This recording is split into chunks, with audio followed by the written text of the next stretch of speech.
ભક્તિ દમ અને દેખાડાની નથી. ભક્તિ દમ અને દેખાડાની નથી. તમે એક આખો રૂમ નું મંદિર બનાવો, એ મંદિરની અંદર તમે જાત જાતના દેખાડા કરો એટલે તમે મોટા ભગત થઈ ગયા છો તેવો થાય? નથી થયા તો બરાબર. બાકી તમારી જોડે પૈસા છે, તમે આખો રૂમ નું મંદિર બનાવ્યું, આખા રૂમ નું મંદિર બનાવ્યું અને પછી એની અંદર જાત જાતના ફોટા લગાયા એટલે તમારી ગણતરી મોટા ભક્તોમાં થઈ? ત્રિકમ સાહેબ કહે છે એમ નથી. દાદો શું કહે છે?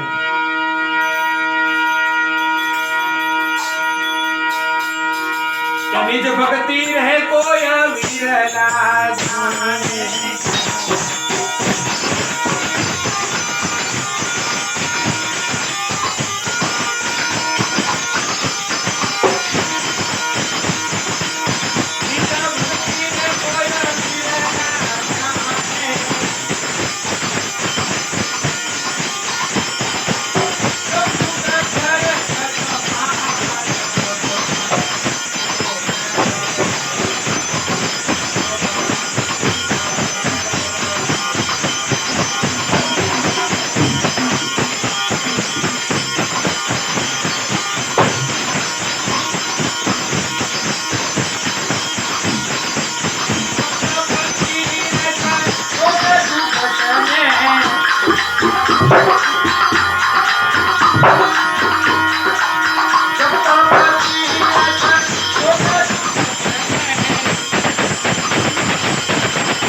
નિજ ભક્તિ કોઈ વિરલા જાણે. દાદો શું કહે છે કે નિજ ભક્તિ કોણ જાણે છે? કોક વિરલા જાણે, બાકી સબ જુગ કરત ગમાય કે અબ મન ચેત લે મેરે ભાઈ. એક સંતે એકને પથ્થર આપ્યો કે બાપુ મારે બહુ તકલીફ છે અને બહુ તકલીફ છે એટલે તમે કંઈક મને આપો કે જેથી કરીને મારું આ દારિદ્ર મટી જાય. આમ તો ખરેખર આ પરમ તત્વ એક તમને દાખલો કહું કે રામકૃષ્ણ પરમહંસ થયા. કોના ગુરુ? વિવેકાનંદ. હવે એવું કહેવામાં આવે છે કે રામચંદ્ર પરમહંસ જે હતા ને એ માતાજી જોડે સાક્ષાત વાતો કરતા હતા, આમ રૂબરૂમાં કાળીમાં જોડે. મહાકાળીના પરમ ઉપાસક, પ્યોર શક્તિ ઉપાસક હતા અને આમ વાતો કર માજી જોડે. અને એટલો એમનો કોન્ફિડન્સ હતો ત્યારે તો આપણે વિવેકાનંદે પૂછ્યું કે તમે ભગવાનને જોયા? કે હા. તો મને બતાવશો કે આવી જા કાલે? આવું એ કહી શકતા હતા કારણ કે એમનો રોજ સાક્ષાત્કાર થતો હતો. પછી એમણે વિવેકાનંદે એમને કહ્યું કે બાપુ હું તમારો ચેલો બની ગયો, પછી મેં કમા ધમાવાનું છોડી દીધું છે, હવે ઘરમાં તકલીફ પડે છે બધા, એટલે તમે માતાજીને કહો કે કંઈક મારા ઘરમાં વ્યવસ્થા કરે. ખવડાવવું પડે ને. એટલે વિવેકાનંદે કહ્યું, એટલે રામકૃષ્ણ પરમહંસના ગુરુએ કહ્યું કે બેટા માતાજીને આ મારાથી કહેવા છે કારણ કે આજ સુધી મેં મારા માટે કંઈ નહીં માંગ્યું, તારા માટે કેમનું માંગવું? કે 3-4 વખત આપણે તો કહ્યું વિવેકાનંદે. એટલે એક વખત રામકૃષ્ણ પરમહંસે એવું કહી દીધું કે જો તારે લેવું છે ને ત્યારે આજે હું માતાજીની વાત કરું છું, તને જાતે મોકલું છું, અને માતાજી તને મળે ને તારે જે માગવું એ માગી લેજે. તારે જે માગવું હોય. અને વિવેકાનંદને શક્તિપાત કર્યો. શક્તિપાત ગુરુ કરી શકે કે જે વસ્તુ તમને નથી દેખાઈ રહી. જ્યારે યુદ્ધ થયું બરાબર છે મહાભારતનું, ત્યારે અર્જુન પાસે ચર્મચક્ષુ હતા, દિવ્ય ચક્ષુ હતા. એ વખતે પરમાત્માએ કહ્યું કે અર્જુન, તું તારા ચર્મ શક્તિથી મારા દર્શન કરી શકવાનો, એના માટે તને દિવ્ય ચક્ષુની જરૂર પડશે, અને એ દિવ્ય ચક્ષુ મારા સિવાય તને કોઈ આપી શકશે નહીં. અને પરમાત્માએ દિવ્ય ચક્ષુ અર્જુનને આપ્યા. ત્યારે વિરાટ રૂપને એને દર્શન કર્યા. સંતોએ કીધું છે કે પ્રભુ તારા વિરાટ રૂપને જોઈ આ ધનંજય ધ્રુજી ઉઠ્યો. પરમાત્માનું તેજ કેટલું હતું કે પ્રભુ તારા વિરાટ રૂપને જોઈ આ ધનંજય ધ્રુજી ઉઠ્યો. ધ્રુજી ગયો પેલો. તો આ પરમાત્મા છે. એમણે કહ્યું હતું કે અર્જુન તું સહન નહીં કરી શકે મારા તેજને. એટલે વિવેકાનંદને રામકૃષ્ણ પરમહંસે દિવ્ય ચક્ષુ આપ્યા કે જા માતાજી આજે તારી જોડે વાત કરશે કે જા. એટલે આ તો ગયા ભાઈ વિવેકાનંદ જઈને ઉભા રહ્યા અને માતાજી પ્રગટ થયા. માતાજીનું તેજ જોઈ વિવેકાનંદ કઈ બોલી શક્યા? ઉભા રહી ગયા હાથ જોડી. માતાજીએ 3 વખત પૂછ્યું કે બોલ, જોઈએ આપી દઉં, જોઈએ આપી દઉં. પણ કે માં તારી કૃપા સિવાય મારે કશું જોઈતું? તારી કૃપા સિવાય મારે કઈ જોઈતું? તરત જ માતાજી પાછા અંદર ધ્યાન થઈ ગયા. બહાર આયા. રામકૃષ્ણ પરમહંસે પૂછ્યું બેટા માગી લીધું? કે ના બાપુ, મંગાવી તો છે જ નહીં મારાથી. કે હવે કે બીજો ચાન્સ, કે ચાલો બીજી વખત. બીજી વખતે આવું થયું. ફરીથી કીધું, ત્રીજી વખત, પણ 3 વખત આવું કીધું. જાય ખરા, માતાજી આવે ખરા, સામે ઉભા રહે, પણ વિવેકાનંદ તો શું માગી શકતા? વિવેકાનંદ કઈ માગી ના શક્યા. રામકૃષ્ણ પરમહંસે પછી કીધું કે તું મારો ખરો સેવક છે. દાદાની વાણી અહીંયા લાગુ પડે છે કે નિજ ભક્તિ તો કોઈ વિરલા જાણે, જેને પરખ કરી હોય. એટલે મેં નામની વાત કરી કે બાપુ મારી જોડે કઈ નથી, કે લે પથરો. એક શું કર કે જ્યાં પેલો ભંગાર વાળો ઉભો રહ્યો ને એની જોડે મુલવી જાય. એટલે ભંગાર વાળાએ જોયું કે પેલા વજન કાઢવામાં મારા કામમાં આવશે, પેલું વજન પથ્થરનું નામ મૂકે, 5 રૂપિયા આપું કે વેચતો નહીં. પેલા ના પાડી હતી, વેચ્યા વગર પાછો આવતો રહેજે. કે 5 રૂપિયા કહી છે કે સારું, એક કામ કર, હવે કે પેલો કરિયાણા વાળો છે ને એને આપીએ. કરિયાણા વાળા એમ જોયું કે લાગે છે તો સારો પથરો, વેચીશું કે સારી કિંમત 50 રૂપિયા આપવું કે. એટલે પેલા નવી લાગી કે પેલો 5 કહેતો હતો અને આ 10 ગણો ભાવ વધ્યો, સીધા 50 થઈ ગયા. એટલે વેચવાની ઈચ્છા થઈ ગઈ.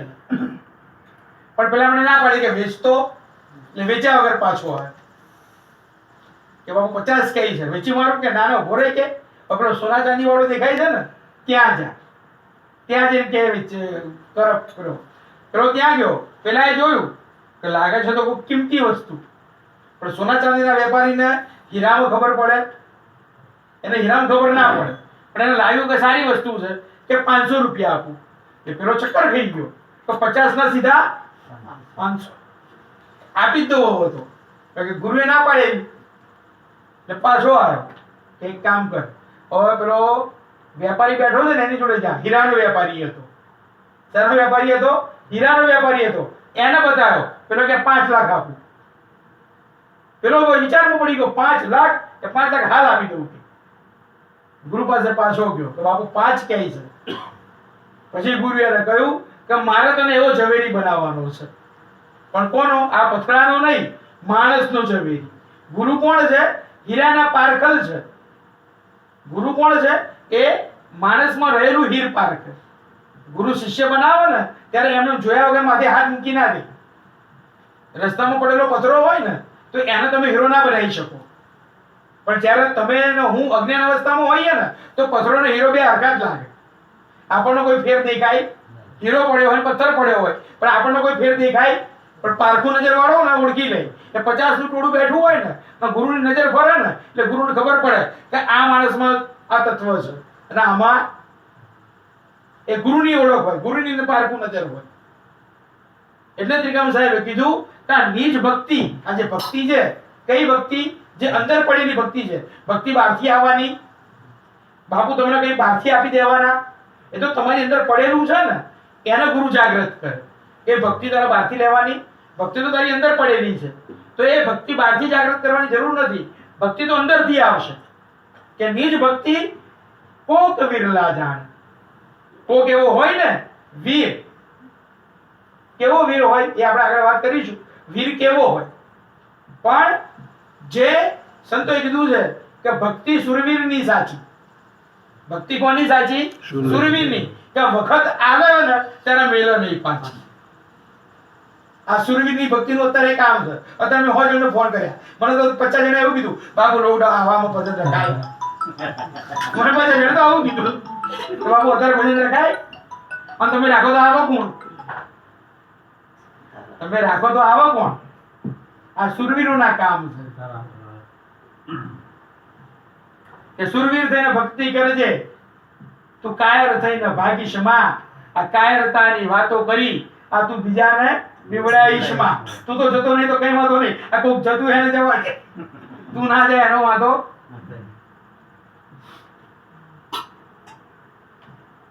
સંતો કહે છે, દારૂ ત્રિકમ એમ કહે છે કે નિજ ભક્તિ કોઈ વિરલા જાણે, બાકી સૌ જુગ કરત કમાય.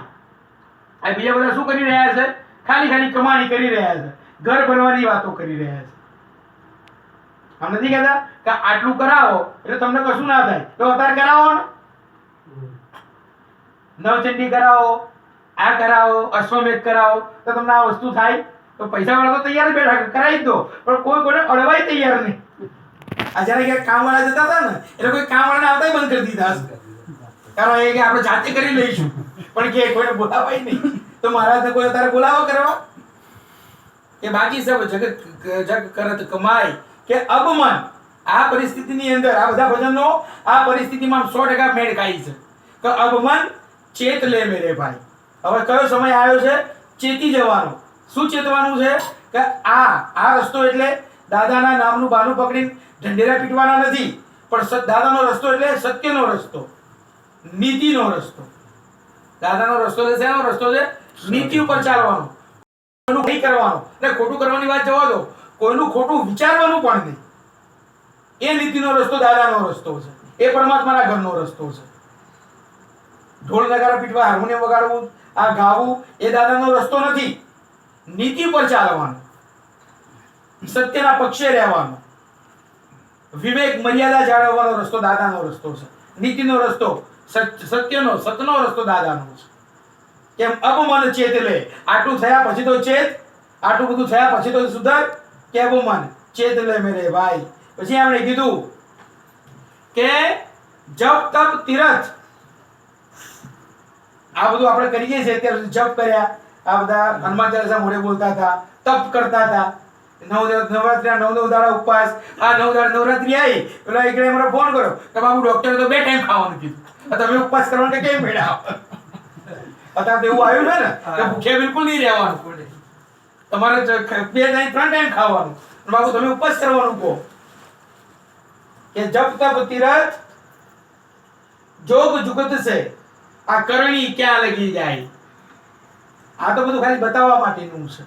જ્યાં સુધી મનને પાકું ના કરો ને ત્યાં જપે કેસા કામમાં ના છે. બધું જરૂરી છે બધું, પણ દવા લો ને એટલે પરેજી પાડવી પડે. આ બધી પરેજીઓ છે. સતનામ પર ચાલુ એટલે જપ કરવું પડે, તપ કરવું પડે, પણ સતત ના હોય તો જપ તપ તીરથ શું કામનું? અમે આપણે જઈએ છીએ સોમનાથ ને બધે, પછી ગાડી કરી ને ગાડી, એટલે પહેલા તો જયારે ગાડી ફૂલ જતી ત્યારે બાપુ કહે ને કે આપણે ખાલી ચિત્રોડ જવાનું, ચિત્રોડથી પાછા આવવાનું છે, તો સભ્યો ના થાય. પણ બાપુ કહે કે સોમનાથ જઈશું એટલે તરત જ ગાડી પેક થાય, તરત જ ગાડી પેક થઈ જાય. જપ તપ તીરથ જોત જુગત છે, આ કરણી ક્યાં લગી જાય. તમે શું કર્મ કરો છો અને તમારા કર્મના અનુસંધાનમાં આ બધું કરી રહ્યા છો, સાચું છે કે નહીં, એટલી વિવેક બુદ્ધિ આપણી પોતાની.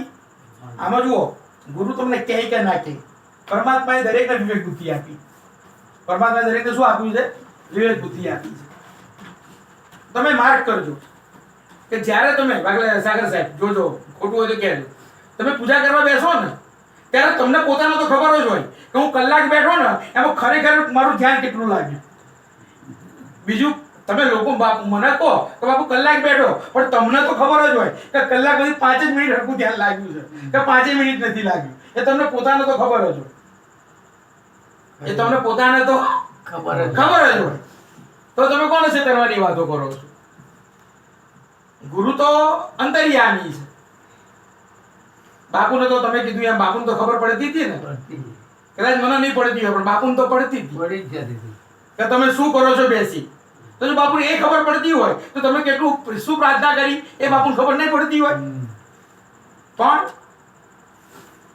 એક દાડ દો પંખી બેઠા, एक गुरु ना एक चेला, आ गुरु की करनी गुरु भरेगा और चेला की करनी चेला, तो उड़ जा हंस अकेला. તમારે એ ધ્યાન રાખવાનું છે કે આ બધું આપણે કરીએ છીએ આપણે પોતા માટે કરીએ છીએ. આ બાપુને દેખાડવા કે લોકોને દેખાડવા કે ગુરુને ખુશ કરવા નથી કરતા. આ કોના માટે છે? બધું આપણા પોતા માટે છે. કે એક ડાળો પંખી બેઠા. જો અત્યારે દાદાના દરબારમાં હું બેઠો છું ગુરુ પદે અને તમે બેઠા છો, આ બધા બેઠા છે. એક જ ડાળ છે ને, દાદાનો દરબાર છે. એક ડાળ જો પંખી બેઠા, ગુરુ અને ચેલા બે બેઠા છે. એક ગુરુ અને એક ચેલા. પણ ગુરુ કી કરણી ગુરુ ભરેગા. જો હું ભાવથી ગઈ રહ્યો છું, હું ભાવથી બોલી રહ્યો છું, તેનું ફળ મને મળવાનું છે. હું જો તમને ખુશ કરવા ગાતો હોઈશ તો એનું કઈ ફળ મને મળવાનું નથી. ગુરુ કી કરણી ગુરુ ભરેગા और चेला की करनी चेला. જો તમે સાચા ભાવથી બેઠા છો, આમ તમને ગુરુ મહારાજ ઉપર ભરોસો હોય, તમારો દાદો કરશે સાચું, તો એનું ફળ તમને મળવાનું છે. કે ગુરુ કી કરણી ગુરુ ભરેગા और चेला की करनी चेला, માટે તો ઉડ જા હંસ અકેલા. એમણે કીધું જબ તબ તિરક જોગ જુગત સે કરણી ક્યાં લગી જાય, ત્રણ દેવ ને 10 અવતારા વાકી ખબર ન પાય. તમને શું પરિણામ મળશે ને? તો ત્રણ દેવ ને 10 અવતારા. ત્રણ દેવ કયા? જે ત્રણ મહાપુરુષ બ્રહ્મા વિષ્ણુ અને મહેશ, અને 10 અવતારા. એમાં વિષ્ણુના જે 10 અવતાર છે વાકી ખબર ન પાય, એનું ફળ એ નહીં આપી શકે જે ગુરુ આપશે. જે ગુરુ આપશે એ આ બધામાંથી કોઈ આપી શકવાનું. રાક્ષસો ને રાક્ષસો એ કોની ઉપર દમ મારતા હતા? શક્તિ ઉપર, શુક્રાચાર્ય ઉપર. કોની ઉપર પૂછતા હતા? શુક્રાચાર્ય ઉપર. કારણ કે શુક્રાચાર્ય પાસે સંજીવની વિદ્યા હતી. શુક્રાચાર્ય પાસે શું હતું? એટલે પેલા ભગવાને રાક્ષસોને મારી નાખે ને એટલે શુક્રાચાર્ય ફરતી જીવતા કરી નાખે. એટલે રાક્ષસોને બીક લાગે મરવાની, એટલે અમારે ગુરુ જીવાડશે. એમણે એ કીધું કે દરેકને પોતાના ગુરુ પર આમ એ હોય. શુક્રાચાર્ય પણ શુક્રાચાર્યનો નિયમ હતો તો રાવણને જીવતો ના કરી નાખે, પણ શુક્રાચાર્ય કહેતા હતા કે તારે આ નહીં કરવાનું. રાક્ષસો ક્યારે ક્યારે મર્યા છે? જ્યારે ગુરુ મર્યાદા લોપી છે ને. રાવણને ના પાડી હતી કે તારે આ ધંધો નહીં કરવાનો. બલિરાજાને ના પાડી હતી કે તારે યજ્ઞમાંથી ઉભા થવાનું. પણ પરમાત્મા શું કરે? પેલા ગુરુનો દ્રોહ કરાવી દે, ગુરુનું વચન કપાઈ નાખે, એટલે કે હવા નહીં બચે. હવા બચવાનો પેલા એ કરાવી દે. કારણ કે જો ગુરુ સફળ હોય ત્યાં સુધી પરમાત્મા તમારો કશું, પરમાત્મા મારી નાખે તો શુક્રાચાર્ય તરત જ જીવાડી દે. આવું હતું. કારણ કે એ લોકો એમને એમના ગુરુ પર, તો ગુરુ કઈ કક્ષાના છે વિચારો, કે પરમાત્મા સાથે લડતા હતા. અને છતાંય વિષ્ણુએ બધા રાક્ષસોને માર્યા પણ શુક્રાચાર્યને હાથ નહીં અડાડ્યો. શુક્રાચાર્ય એકને પતાવી દો તો આપણે બીજા બધાને વાત જ નહીં, પણ શુક્રાચાર્યને હાથ નથી અડાડ્યો. કેમ નથી અડાડ્યો? કે શુક્રાચાર્ય પાસે પોતાના ભજનનું બળ હતું. શુક્રાચાર્ય પાસે શું હતું? પોતાના ભજનનું બળ. બસ એ જ આપણે ભેગું કરવાનું છે. ભલે એના જેટલું જ ના થાય પણ એનો આટલો ભાગ તો થાય ને. એટલું ભજનનું બળ તમારું હોવું જોઈએ કે કમસે કમ પરમાત્માને તમને હાથ અડાડતા પહેલા 100 વખત વિચાર કરવો પડે. સંતોએ કીધું કે કહત કબીરે સુન મન ભયા મગના, કે સાહેબના ભજનથી ડરે છે જમણા. જમણા સાહેબના ભજનથી બીવાય છે, પણ એ ભજન કરેલું હોય તો બીવાય. ખાલી હાજરી આપી હોય તો કોઈ બીવાય. મને ગણતરી કરાવો બાપુ આ શાંતિ મેં એક ભજન પાડ્યું નહીં, પણ ભાઈ તે આઈન કોઈ તારો દાદાનું નામ લીધું, અલગ મલગની વાતો કરી. અહીંયા બેસીને ભજન કરવાની વાત હતી, બળ ભેગું કરવાની વાત હતી. ત્યારે તે પેલાની ખોદણી કરી, પેલાની ખોદણી કરી, એટલે કમાયો એના કરતા તો લૂંટાઈ વધારી ગયો છે. જે કમાયો છે એના કરતા તો લૂંટાઈ વધારી ગયો છે. એમણે કીધું કે ત્રણ દેવ 10 અવતારા, તાકી ખબર ન પાય કે અભમન ચેત લે મેરે ભાઈ. દાદો આગળ શું કહે છે?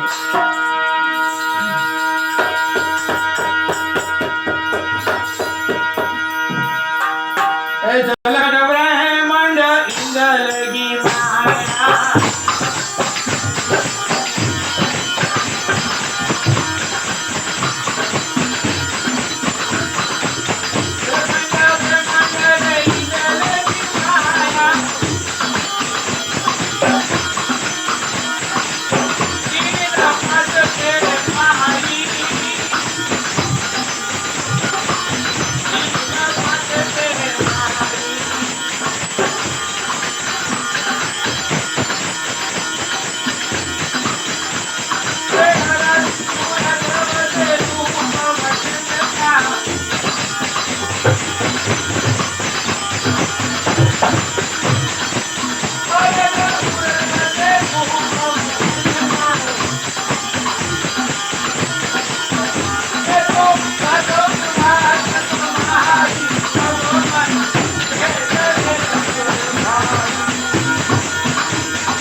જલખંડ બ્રહ્માંડ અને ઈંડ લગી માયા. આ બધું ક્યાં સુધી છે? જલખંડ બ્રહ્માંડ ને ઈંડ. જ્યાં સુધી તમે જળમાં છો, બ્રહ્માંડ એટલે આકાશમાં છો, જળ વાયુ આ પાંચ તત્વોમાં છો, ત્યાં સુધી બધી માયા. આ શરીર જતું રહ્યું પછી કઈ ખરું? કશું નહીં. કોઈ હાથે અડાડતું નહીં. અત્યારે તો કોઈ હાથે અડાડતું નહીં. હમણાં અમારે સચિદાનંદ સોસાયટી ખરી ને, ત્યાં આવું એક મરણ થયું. સાહેબ ઘરના માણસે હાથ ના અડાડે, વિચારો તો બીજું કોણ અડાડે? આ પરિસ્થિતિ. એટલે ત્યાં સુધી જ માયા છે. જ્યાં સુધી આ ચેતન છે ત્યાં સુધીની જ માયા. એ જળખંડ બ્રહ્માંડ ઈંડ લગી માયા. પછી કશું છે? પછી એમણે કહ્યું કે 3 5 કે માઈ. આ 3 ગુણ અને 5 તત્વ, આ છ જ બધું. ત્યાં સુધી બધું માત તાત પિતા ભાઈ કુટુંબ કબીલો પૃથ્વી જાતિ, આ બધું ક્યાં સુધી છે? જ્યાં સુધી આ 5 ને 3 ની અંદર તમે રમાઈ રહ્યા છો ત્યાં સુધી. આ ખોડ્યું જતું રહ્યું. આ અત્યારનું સનાતન સત્ય જ્ઞાન છે, પણ કોઈ સ્વીકારવા તૈયાર નથી. ભગવાનની આગળ બધાને આંગળીઓ કરવી છે. આ તો વોટ્સએપ ના સ્ટેટસ વાત ના કરી કે હવે હનુમાન દાદાને બોલાવો, સંજીવની લઈ આવો. આ પૃથ્વી આખી લક્ષ્મણની જેમ મૂર્છિત થઈ ગઈ છે. લખવામ તો લોકોને ક્યાં પછી પ્રાર્થનાઓ મૂકે છે લોકો, પ્રાર્થનાઓ એ કેવી મૂકે છે કે હશે પ્રભુ અમારા ઘણા કે ભૂલ થઈ હશે, પણ હવે તો તું ઉતર. આવું પ્રાર્થનાઓ લોકો મૂકે કે અમારી ઘણી ભૂલો થઈ હશે, હવે તો ઉતર. એમ ઉતરે? એમ ઉતરે? એમ ના ઉતરે. એ તો કોના માટે ઉતર્યો છે? કે જે એનામાં ઓતપ્રોત થઈ ગયા છે ને, એના માટે ઉતર્યો છે. ઉતરવું તો પડે ને. જો આ વાત નીકળી ને, આય વરુડી બીજા થયા. એટલે આય વરુડી મૂળ માજી હતા, પણ એમનો અવતાર એક હતા માજી, આય વરુડી. એમને બીજા તરીકે ઓળખાય છે. હવે આય વરુડી બીજા થયા ને, મેવાડની અંદરથી રાજા ભાગીને આવ્યો. એટલે કોઈ માજીને કીધું કે માં મેવાડનો રાણો આવે છે. એટલે માજીએ ખમકારા લીધા કે આ ભલે ભાઈ બાપ. એટલે પેલો ઉતર્યો અને પાઘડી હતી ને માતાજીના માથામાં મૂકીને નમ્યો. એટલે માજીએ કીધું કે ભાઈ મેવાડના રાણાને આટલું બધું નમવાનું ના હોય, તું પગે લાગ્યો એટલે પહોંચ્યું. પછી પેલા એ કીધું હવે કે માં નમ્યો છું શેના માટે? કે કરણી ચૂક્યો છું. નમ્યો છું શેના માટે? કે કરણી ચૂકી ગયો છું. કારણ કે રાજા હતો. રાજાનો શું હોય? રાજધર્મ હોય. રાજાનો શું હોય? અને રાજધર્મ ચૂક્યો છું. પ્રજા ઉપર ખરાબ નજર કરી, એમાં કોઢિયો થયો. એમાં શું થયો છું? કોઢિયો થયો. આ સત્ય ઘટનાનો પ્રસંગ છે. જ્યારે આ શક્તિઓ જ્યારે પરમાત્મા આપવા બેસે ત્યારે કે બેટા બોલ શું છે? માજીને દયા આવી ગઈ કે બોલ બેટા. કે માં કોણ? માજી કે મારા નેહડે રોકાઈ જાય. પેલો આવે તે અહીં હારીને ભાગીને આવ્યો. માતાજીના નેહડે રોકાયો. માજી પહેલા દાડે લાપસી બનાવી, 25% રોગ મટાડી દીધો. બીજા દાડે લાપસી બનાવી, 50% મટી ગયો. ત્રીજા દાડે પેલો ઊભો થયો તો 50% તો મટી જ ગયું હતું. પછી માજીના પગમાં પડ્યો કે માજી બીજા 50% મટાડશો નહીં. કે માજી કે હું તને મટાડવા બેઠી છું ને. કે માજી તમે મને કોડો તો મટાડી દેશો, પણ પછી તો મારે ભિખારી થઈને જ જીવવાનું છે. કારણ કે મેવાડનું રાજ તો હું હારીને આવ્યો છું. મેવાડનું રાજ તો હું હારીને આવ્યો છું. કે માજી કે મારો દીકરો 300 ઘોડા ખરીદવા ગયો છે. માજીએ શું કીધું? સત્ય ઘટનાનો પ્રસંગ છે. આમાં શું હોય? ચારણકુળની અંદર જે બધા શક્તિ તત્વ થાય ને, અત્યારે 3000 છે. રામપરાની અંદર આઈ રૂપલ છે, હયા છે. નાની ઉંમર 25-30 વર્ષની ઉંમર છે. આઈ રૂપલ છે. પછી આ બાજુ આઈ દેવલ છે. પછી આઈ હેતલ કરીને છે. આ બધા જેનામાં 25-30 વર્ષની ઉંમરે સતીત્વ પ્રગટ થઈ ગયું હોય. માજીનો જેનામાં અણસાર હોય, એટલે એ લોકો પછી સંસારને ત્યાગીને પછી લોક કલ્યાણના કામો કરે. આવા માજી હતા. એટલે કે ભાઈ મારો દીકરો ગયો છે 300 ઘોડા ખરીદવા, એ આવશે એટલે 300 હું તમે એટલે તરત 300 ઘોડાનો 300 ઘોડાના અસવારે તારા કે એટલે 300 ની ફોજ તો તૈયાર.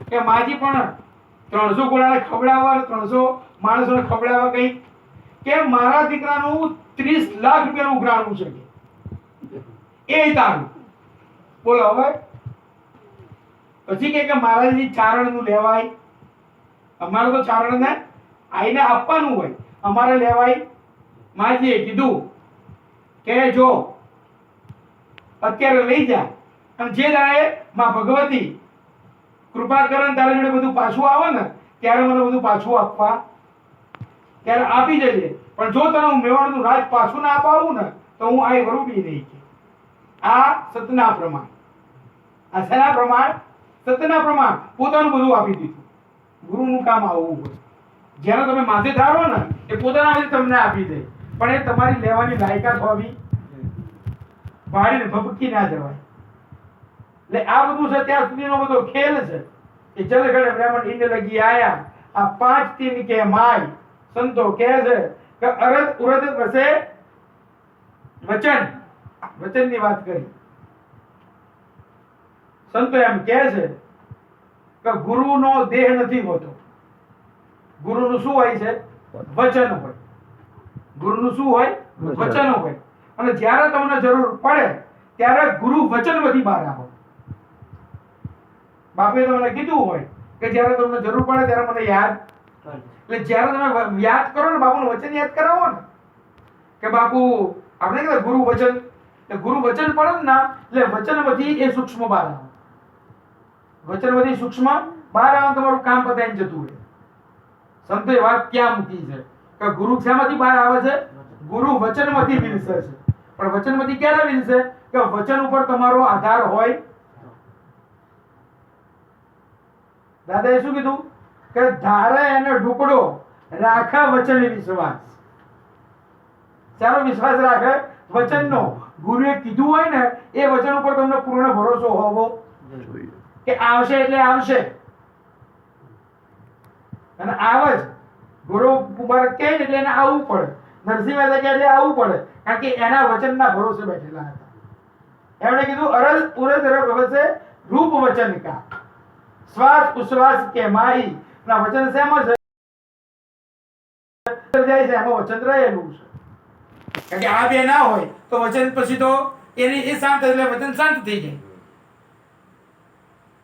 બાપુનો સ્થૂળ દેહ નથી પણ સૂક્ષ્મ તો છે ને આ કોના વચને થઈ રહ્યું છે આ મારી તમારી તાકાત નથી કરવાની આ તો એમની સૂક્ષ્મ હાજરી છે એમની સૂક્ષ્મ દયા છે એમની સૂક્ષ્મ દયા છે તો આ બધું થઈ રહ્યું છે હું તમે અહીંયા બેઠા છીએ એ ગુરુ મહારાજની સૂક્ષ્મ હાજરી હોય પણ એ હાજરી એમને યાદ કરવા પડે એમને યાદ કરો એટલે ફરતીને એ વચનમાંથી બહાર આવે તમારું કામ પતે પાછા વચનમાં સમય જાય પણ આ વચન ઉપર તમને ભરોસો હોવો જોઈએ આ બધી મૂળ વસ્તુ ફરી ફરીને ક્યાં આવે છે આ દિવસ જ એ યાદ કરવાનો છે કે વચન ઉપર તમારો ભરોસો હોવો જોઈએ બાપુએ કીધું એટલે થશે કેવી રીતે થશે એ જોવાનું કામ તમારું નથી એ જોવાનું કામ તમારું નથી બાપુને ખબર નથી કેવી રીતે થશે એ તો એક ગુરુ મહારાજ કરવાના છે પણ બાપે કહી દીધું બાપુને ખબર ના હોય પણ એ તો ગુરુ મહારાજ સંભાળે કે ભાઈ તું બોલ ને એ તો હું પૂરું કરે એટલે ગુરુને ખબર હોય એટલે એમણે કીધું કે અરદ ઉરદ વસે રૂપ વચનિકા શ્વાસ ઉશ્વાસ કે માહી કે અબ મન ચેત લે મેરે ભાઈ સંતો આગળ શું કહે છે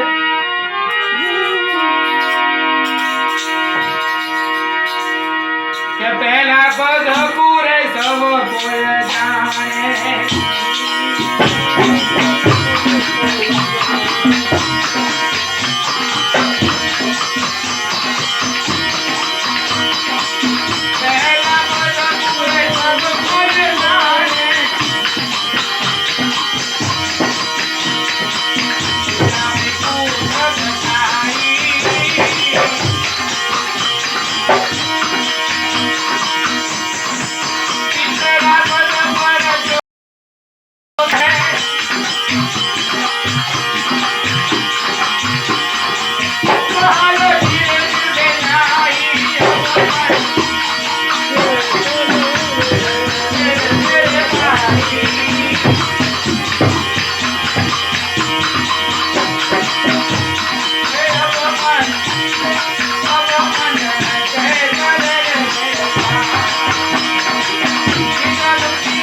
पहला पद को सब कोई जाने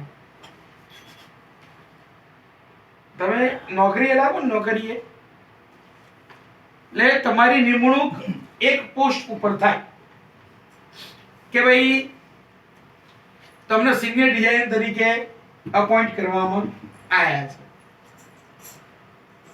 જ્યારે તમને અપોઇન્ટમેન્ટ લેટર મળે ને એટલે અપોઇન્ટમેન્ટ લેટર ની અંદર બે વસ્તુ લખેલી હોય તો તમે આ કામ કરશો એટલે તમને આટલો પગાર એ પહેલું લખેલું હોય અને પછી તરત જ તમારી જવાબદારીઓમાં કઈ કઈ વસ્તુ આવે છે એ લખેલી હોય એટલે તમે સિનિયર ડિઝાઇનર તરીકે જ્યારે અપોઇન્ટ થાવ એટલે તમને એ ખબર હોય કે આપણને આટલું વળતર આટલા કામ માટે મળવાનું એટલે પહેલા પદ કો સૌ કોઈ જાણે તમે પહેલું પદ એટલે તમે સંસાર સાગરમાં આયા એટલે તમારા કુટુંબની જવાબદારી તમારા ભાગમાં હોય એટલે તમને ખબર જ હોય કે આટલા જણનું આપણે પૂરું કરવાનું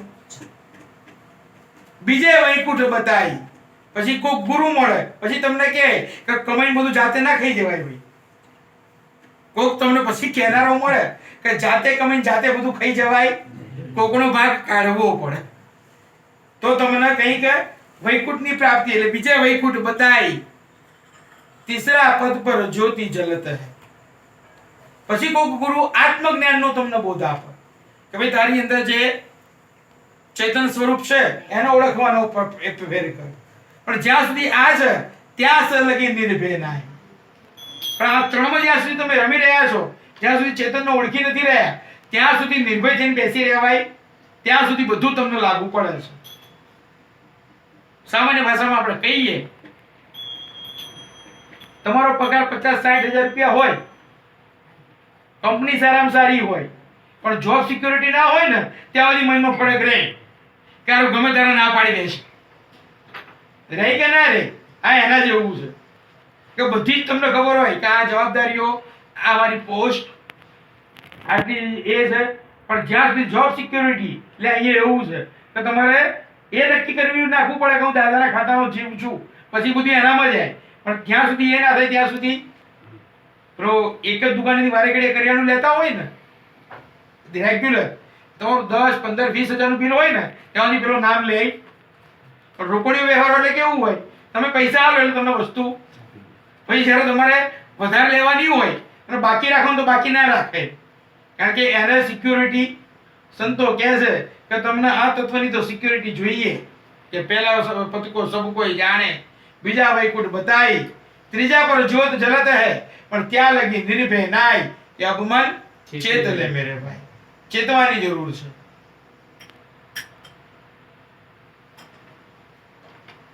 દાદુ શું કહે છે આગળ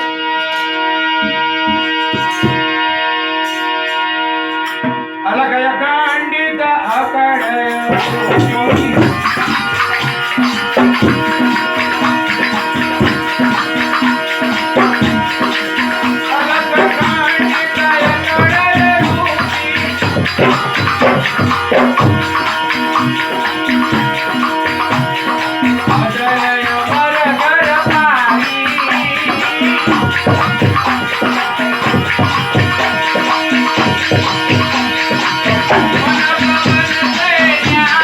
Yeah.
વાત ક્યાં પૂરી કરી કે સત્સંગ કરી લે સદગુરુ કા. બાકી કોઈને તમારે યાદ કરવાની જરૂર તમે કશું ના કરો ને દાડામાં 10 વખત ગુરુને યાદ કરો ને કે મારા ગુરુ આવા તોય કલ્યાણ છે. ગુરુના ગુણ ગાઓ ને ખાલી દાડામાં 10 વખત તોય તમારું કલ્યાણ છે. એમાં બીજું કઈ કરવાનું આવતું નથી કે સત્સંગ કરી લે સદગુરુ કા. એમાં બીજી કઈ નામું કઈ શોધવાની જરૂર. ગુરુનું ધ્યાન સ્મરણ કરી લો કે સત્સંગ કરી લે સદગુરુ કેરા. પણ કેવી રીતે? મન ચિત્ત ચરણે લગાય.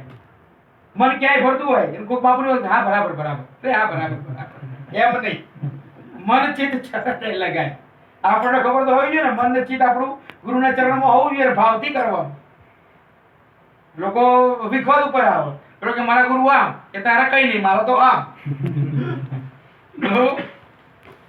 સલાહકાર સબળા હોવા જોઈએ. સલાહકાર કેવા હોવા જોઈએ? સબળા હોવા જોઈએ. રાજા હતો રાજા. બધા 9 10 14 સલાહકારોની ટીમ ભેગી કરેલી. રાજાને એક વખત પ્રશ્ન થયો કે ચેક તો કરું કે આ સલાહકારો મને સાચી સલાહ આપે છે કે ખોટી સલાહ આપે છે. ખરો બપોર થયેલો. રાજા બેઠેલા બહાર ઝાડ નીચે. રાજાએ આમ ઉપર જોયું. સુરજ દાદા આમ મને કઈક ઘોડા જેવું દેખાય છે કે. રાજાએ શું કીધું? મને કઈક ઘોડા જેવું દેખાય છે. એટલે બીજો સલાહકાર બાજુ ને એણે આમ જોયું. બાપુ તમારી વાત સાચી કે મને તો ઘોડો દેખાય છે અને ઉપર કોઈ બેઠેલું દેખાય છે કે. ત્રીજો ઉભો થયો કે બાપુ આ ચોખ્ખો લીલો ઘોડો તો દેખાય છે કે. આ ચોખ્ખો મને તો લીલો ઘોડો દેખાય છે. ચોથો ઉભો થયો કે બાપુ લીલો ઘોડો દેખાય છે અને ઉપર રોમા પર બેઠેલા દેખાય છે કે. પાંચમો ઉભો થયો કે મને તો ઘોડો દેખાય રામાપીર દેખાય અને લીલો નેજોય ફરક હશે કે. ત્યાં તો બધાય ચાલુ કર્યું. 13 જણા બોલી રહ્યા એટલે 14મો એક જવાન બેઠેલો હતો યુવાન અવસ્થામાં અને એના પપ્પાની જગ્યાએ એને નોકરી મળેલી. એણે આમ જોયું હાથ જોડીને ઉભો રહી ગયો કે બાપુ મને કશું દેખાતું. એટલે 13 જણા બગડ્યા. બાપુને દેખાય અમને 13 ન દેખાય અને તને ના દેખાય. બાપુને દેખાયું અમને 13 જણને દેખાયું અને તને ના દેખાયું. એટલે ફરીથી આમ જોયું કે બાપુ તમારી ઉંમર થઈ ના 13 ની ઉંમર થઈ હજુ મારી ઉંમર થઈ. તમારા કદાચ ચશ્મા આયા હશે પણ મારા ચશ્મા આયા મને ચોખ્ખું દેખાય છે અને મને કશું દેખાતું. એટલે એક જણો બોલ્યો કે બાપુ આનો બાપો આવો જ હતો કોઈનું નતો માનતો. આનો બાપો આવો જ હતો એ કોઈનું માનતો આ એના જેવો થયો છે કે. પટ્ટા ઉતરાઈ દો એટલે પેલા એ ફળ દઈને પેલો પટ્ટો પહેર્યો હોય ને પટ્ટો કાઢી નાખ્યો મૂકી દીધો કે બાપુ મને નથી દેખાતું તો નથી જ દેખાતું. તમારે કહેવાથી દેખાવાનું અને તમને પુહાતું હોય તો ઠીક છે ના બોલવા તમારો પટ્ટો. બાપુએ એક જ શબ્દ કીધું કે બેટા તું પટ્ટો પહેરી લે અને આ 13 ના ઉતારી દે. આ તારો પહેરી લે અને આ 13 ના મારા તારા જેવા એકની જરૂર છે આ 13 ની જરૂર તમને સલાહ અંદર સાચો હોવો જોઈએ. એટલે ગુરુનો ગર્વ કરવો જોઈએ પણ ખાલી આ તો ઢાલ તરીકે જ ગુરુ. તમારે ના ખાવું હોય તમારે ના બેહવું હોય એટલે તમે શું કરો? બાપી મને ના પાડી. બરોબર ગુરુ ના પાડે. બાપી મને ના પાડી કે સામે વડે બાપુની મર્યાદા રાખતો હોય. બાપી ના પાડે તો તમને ફોર્સ નહીં કરું પણ બીજી જગ્યાએ તમને ખાતા જુઓ મારે કે ના પાડી હતી અહીંયા હા પાડી હતી ને બાપુને ફરિયાદ આવે મારે ઘેર ના ખાધું પેલા ઘેર ખાધું. ગુરુનો ગર્વ કરવો પણ અભિમાન નહીં કરવું કે સત્સંગ કરી લે સદગુરુ કા મન ચિત ચરણે લગાય કે ત્રિકમ સાહેબ સંતો ખીમના ચરણે કે ગ્રહી છે ટેક ગમ ખાય. સંતો ટેક ગ્રહણ કરે પણ ટેક ગ્રહણ શેના માટે ક્યારે થાય? ગમ ખાઈ જવી પડે.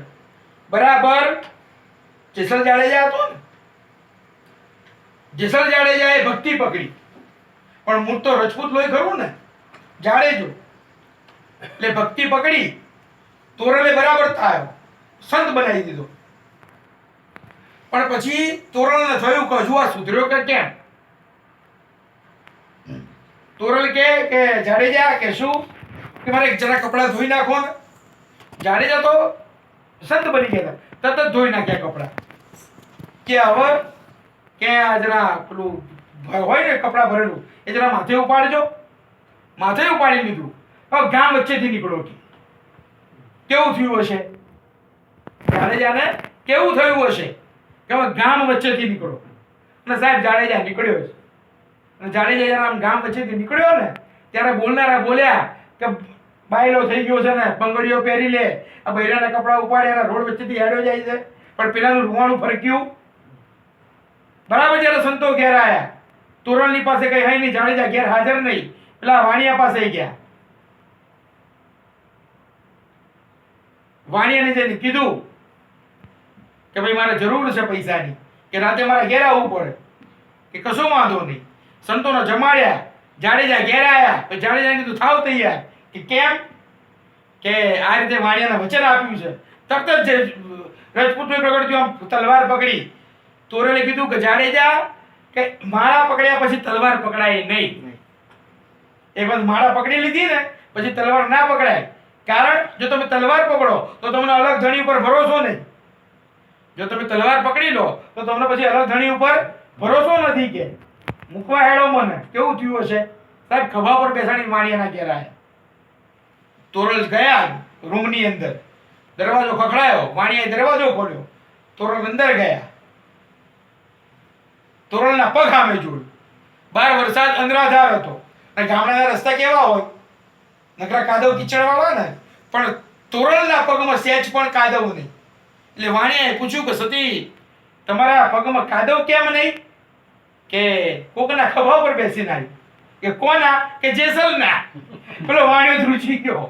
જેસલનું નામ ખાલી આવડ્યું ને, વાણિયો ધ્રુજવા માંડ્યો. તોરલે શાંત કરી દીધો કે તમને જેસલ કશું કરશે? એ ભગત છે કે તમને કશું નહીં કરે. અને પછી ત્યાં તોરલે પરચો આપ્યો અને વાણિયાને ચેલો બનાવી દીધો. પણ આ ગમ ખાઈ જવી પડે. પછી તલવારો લઈને ઊભું થઈ જવાય. ત્રિકમ સાહેબ સંતો ખીમના ચરણા કે ગ્રહી છે ટેક ગમ ખાય. કે સદગુરુને ધારણ કર્યા પછી મેં ટેક ધારણ કરી છે. શેની? ભક્તિની. સંતોને ભક્તિ સિવાય કોઈ ટેક હોય? અને પછી જ્યારે ભક્તિની ટેક સંતો ધારણ કરે કે ખેલિયા ખેલિયા ખેલિયા લો મારા સતગુરુ જો પારે ખેલિયા ખેલિયા ખેલિયા લો મારા સતગુરુ જો તમારી અનભોમે કરું ભજન. કે શનિવારે કરું સેવ તમારી અને ભૂમે કરું ભજન. એ કપૂરે ઉતારું તમારી આરતી. એથી કપૂરથી ઉતારું તમારી આરતી. એવા સકળ સ્વરૂપ હનુમાન. જય જય અમર ને અવિનાશી. જય જય અમર ને અવિનાશી.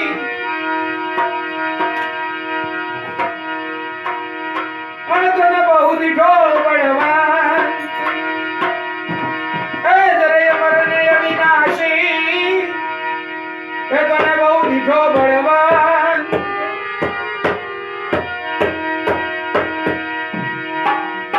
હું તો શરણે આવ્યો હે પ્રભુ આપના.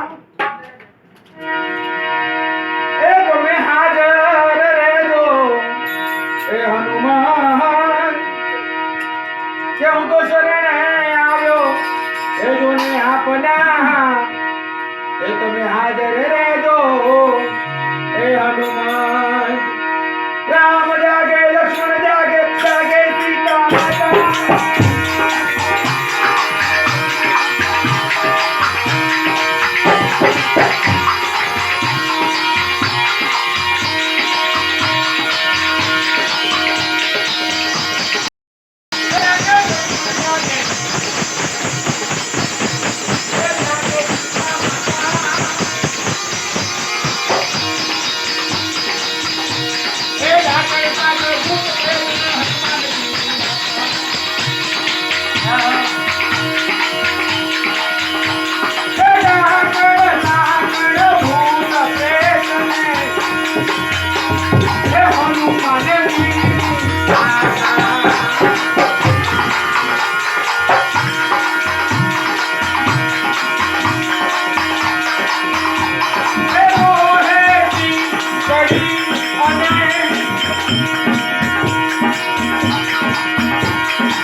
Hare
આટલા બધા પરમાત્મા તો પોતે ભગવાન હતા ને, પણ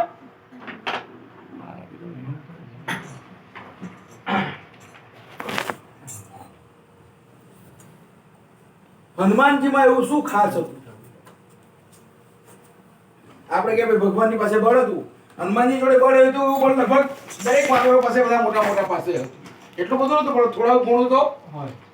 પણ હનુમાનજીને કેમ એમણે પસંદ કર્યા? હમણાં જ મેં વાત કરી, ભાઈ ના ગાયું કે ભાઈ આગે હતી સો અબ મેને પાઈ. ભક્તિ આ જન્મની હોતી. આપણે બધા અલગ અલગ ગામના છીએ, અલગ અલગ પ્રદેશના છીએ, પણ દાદાના સાનિધ્યમાં જોડે બેઠા છીએ ને, કારણ કે એ એક તાતણો છે જે તાતણે આપણે બધા બંધાયેલા છીએ. આ પ્રેમનો તાતણો છે. બાપીએ કે તમને કે મને કોઈને ફરજ પાડી નથી, પણ આ પ્રેમના અને સ્નેહના તાતણે આપણે બંધાયેલા છીએ. સ્નેહ કેવો હોવો જોઈએ? સંતોએ એના માટે અલગ અલગ રૂપક બાંધ્યા છે કે સ્નેહ કેવો હોવો જોઈએ. એક રાજા એના કવિ સાથે જંગલમાં ફરવા નીકળ્યો. એક રાજા એના કવિ સાથે જંગલમાં ફરવા નીકળ્યો અને જંગલમાં ફરવા નીકળ્યો અને એણે જોયું કે એક મધમાખી જંગલની અંદર રાખમાં આરોટે છે. હવે મધમાખીનું સ્થાન ક્યાં હોય? મધપુડામાં હોય. પણ પેલી મધમાખી ક્યાં આરોટતી હતી? રાખની અંદર. એ મધમાખી રાખમાં આરોટતી હતી. એટલે કવિને રાજાએ કીધું કે કવિ કે શું કે મેં એવું સાંભળ્યું છે કે તમે કવિઓ બધે વાતો કરો છો. કારણ કે કવિ ઝાડ જોડે વાત કરે, કવિ સૂરજ જોડે વાત કરે, કવિ ચંદ્ર જોડે વાત કરે, કવિ નદી જોડે વાત કરે, સમુદ્ર જોડે વાત કરે. તો કે તું હવે આ ભમરા જોડે વાત કર. કવિને શું કહ્યું કે તું હવે આ ભમરા જોડે વાત કર અને ભમરા જોડે વાત કરી અને મને કે આ ભમરો અહીંયા કેમ આરોટી રહ્યો છે.